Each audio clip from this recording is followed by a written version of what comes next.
All right, in this video, we're going to walk through the questions in advanced scenario 2. So first of all, just looking at the interview notes. So Mike is 50, made $36,000. He's single, pays all the cost of keeping up his home. Mike's daughter, Brittany, lived with Mike all year, and Brittany has a son, Hayden, who was born in November 2017. Hayden lived in Mike's home since birth. Brittany is 25, single, and had $1,500 in wages. She's not disabled. Mike provides more than half of the support for both Brittany and Hayden. And then Mike, Brittany, and Hayden are all U.S. citizens with valid Social Security numbers. All right, so going down to the first question, number 3. So who can claim Hayden as a dependent?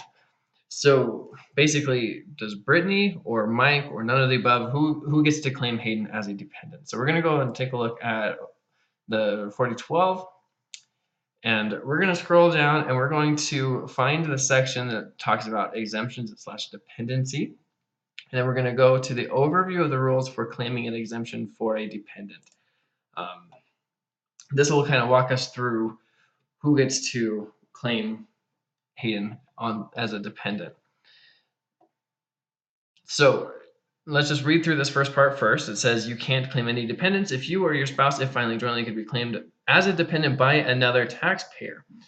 So if Brittany is claimed as a dependent of Mike, then Brittany can't claim any dependents. So that immediately rules out Brittany of having Hayden the dependent if she is in fact a dependent of Mike, which later we'll see that she is. So we'll just keep that in mind as we go through this next part. So the child must be your son, daughter, stepchild, foster child, brother, sister, half-brother, half-sister, stepbrother, stepsister, or a descendant of any of them.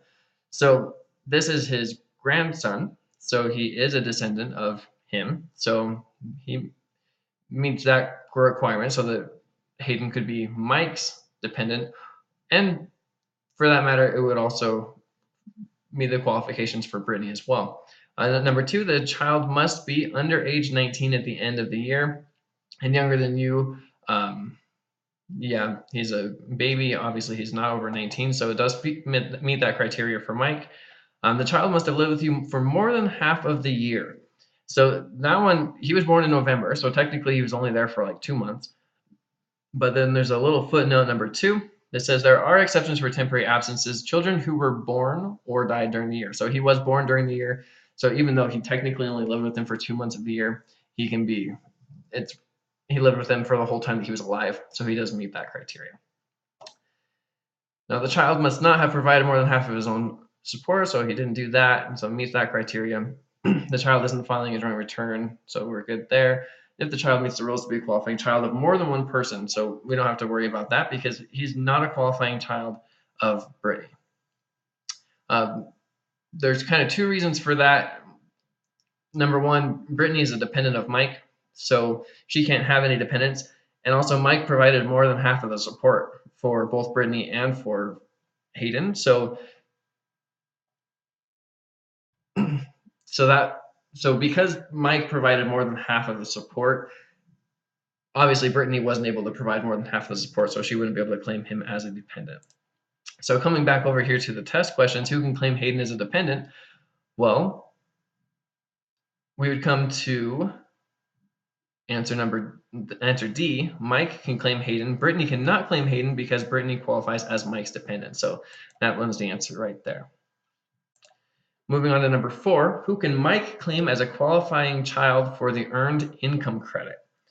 So we're going to go back over to 4012, go back up to the table of contents, and then we're going to just go down and find the section that talks about the earned income credit. And we'll just keep on. There it is. So for this one, you can just kind of start at the top if you don't really know which one to start with. But I'm just going to jump down to this one because it's earned income credit with a qualifying child. So we're trying to determine who can be a qualifying child with this table here. So let's start with step number 1. So does your qualifying child have a Social Security number that allows him or her to work? Yes, both Brittany and Hayden have Social Security numbers, as we can see right there in the scenario notes. So yes, so we go to step 2. Is the child your son, daughter, stepchild, adopted child, etc.? Yes, both Brittany and Hayden meet those requirements. So we go to step 3. Was the child any of the following at the end of the year? Under age 19 and younger than the taxpayer, under age 24 and a full-time student and younger than the taxpayer, or any age and permanently and totally disabled.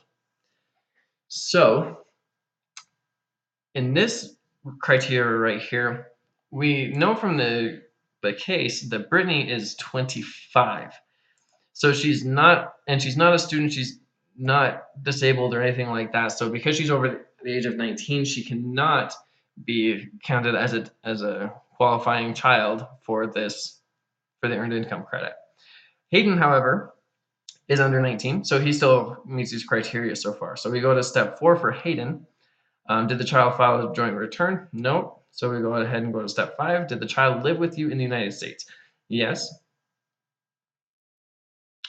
So we go ahead and go to step 6. Is the child a qualifying child of another person? No. As we've already established, Brittany is not able to claim him, so we know that he meets that criteria as well. So here, for question number 4, we see that the answer is C. Mike can claim Hayden, but not Brittany.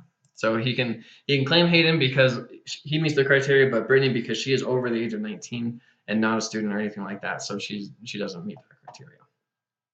Moving on to number 5, Mike's most advantageous filing status is single.